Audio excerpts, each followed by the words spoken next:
tani waa sheekada laba nin oo caan ah mid walba oo kamid ahna uu ku caan baxay cagsiga ama lidka kan kale waxa uu ku caan baxay waa Muscab Xasan Yuusuf Falastiini ku caan baxay taageerida Israa'iil iyo Nico Ibrahim Pellet Israa'iili ku caan baxay taageerida Falastiiniyiinta sheekada labadaas nin dhinac waxay u muuqataa inay isu egtahay laakiin dhinaca kale aad ay u kala duwan tahay waana sheeko iska soo horjeeda ama lid isku ah ama cagsi isku ah haddaba inta aanan u gudbin waxyaalaha ay ku kala duwan yihiin aan hal mar eegno waxyaalaha u muuqda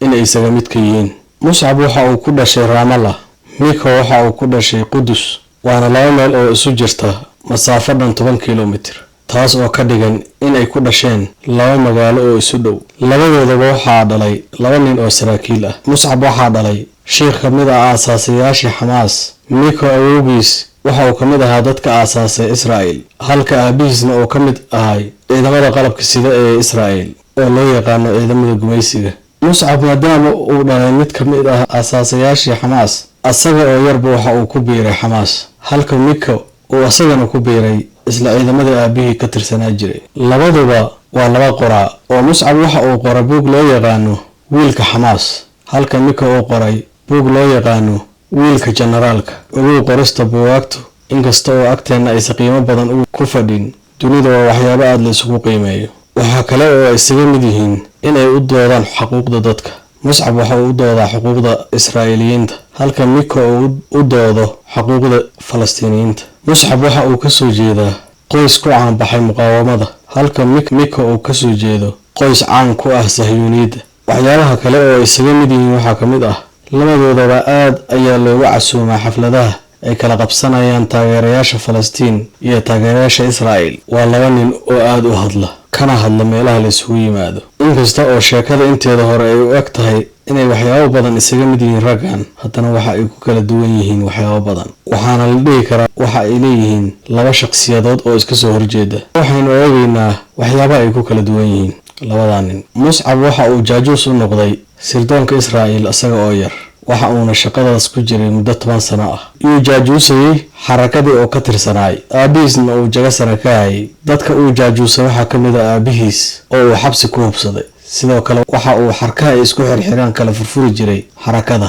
muddo 10 sano ah ayuu sirdoonkana la shaqeynayay xarakadan ka tirsanaa waxa uu la fashiliyay howlgallo tiro badan oo xarakadu qorshaysay ayaga oo dareensanayn maadaama aysan ka shakinayn wiilka mid kamid ah madaxda xarakada una sharaxan inuu jagaas qaba doono haddii lacala odagu baxo Muscab waxa uu qashtay isla muddada uu u shaqeynayay sirdoonka Israa'iil isla markaana uu ka tirsanaa oo uu u shaqeynaya xarakada Xamaas isla markaasna inuu u jaajuusay Mareykanka iyo maamulka Falastiiniyiinta taas oo ka dhigaysa inuu yahay nin aad u hunguri weyn isla hal mar hayay 4 shaqo oo jaajuusnimo ah waxa uu aad u difaacaa Israa'iiliyiinta iyo Yahuudda asaga oo sheega inay yihiin dadka dunida ugu caqliga badan uguna cilmiga badan waxa uuna ku celceliyaa in Israa'iil dhulka lagu wareejiyo Falastiiniyiintuna ay meesha ka yaacaan Falastiiniyiinta kaliya oo ma aha waxa uu sheegaa 22 wadan oo Carab ah inay yihiin wax aan waxba ku fadhin oo Israa'iil ka qiimo badan tahay waxa uu markasta ku celceliyaa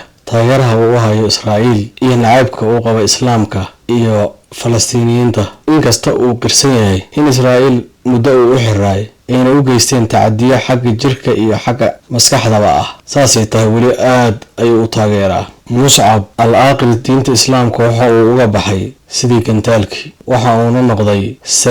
saliibnimadii kuma sii hakan muddo kadib haddana sidii gantaalkii ayuu uga baxay waxa uu noqday mulxid inkasta oo ay jiraan Israa'iiliyiin ku amaana shaqadii uu u qabtay muddada 10 sano oo uu jaajuuska ahay haddana qaar kamid ah taliyayaashiisa waxa ay sheegeen in ay si jir wax uu qaas leeyahay oo uu kaliya kamid ahay kumanaan Falastiiniyiin ah oo jaajuusay Israa'iil dhanka kale Nico waxa uu isaga baxay ciidamada ixtilaalka kadib markii uu sheegay in marar badan been dagaal lagu galshay Nico waxa uu sheegay in mararka ciidamada dagaalka lagu galshay oo ah in Israa'iil ay qatar ku jirto aysan waxba ka jirin ciidamadu waxa ay dagaalku u galaan ay tahay dhul balaarsi kadibna uu isaga baxay ciidamada ixtilaalka Nico kadib markii gabar uu abti u yahay ay qarax ku dhimatay halkii uu xanaaqi lahaa oo dagaalami lahaa waxa uu garwaaqsaday in sababta gabadhaas ay u dhimatay ay tahay in ay dhul islaameed xoog ku haystaan kadibna waxa uu bilaabay inuu u ololeeyo xuquuqda Falastiiniyiinta.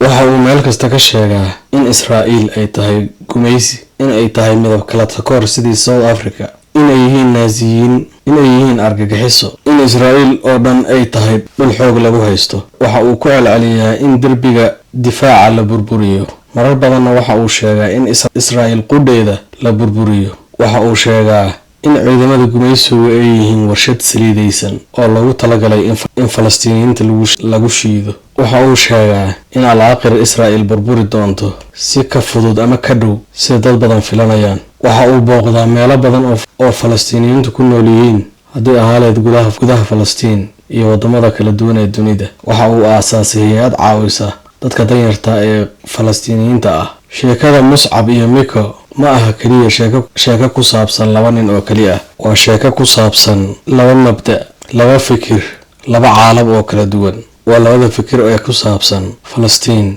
iyo Israa'iil, taas oo soo jiitamaysay muddo ku dhow 100 sano.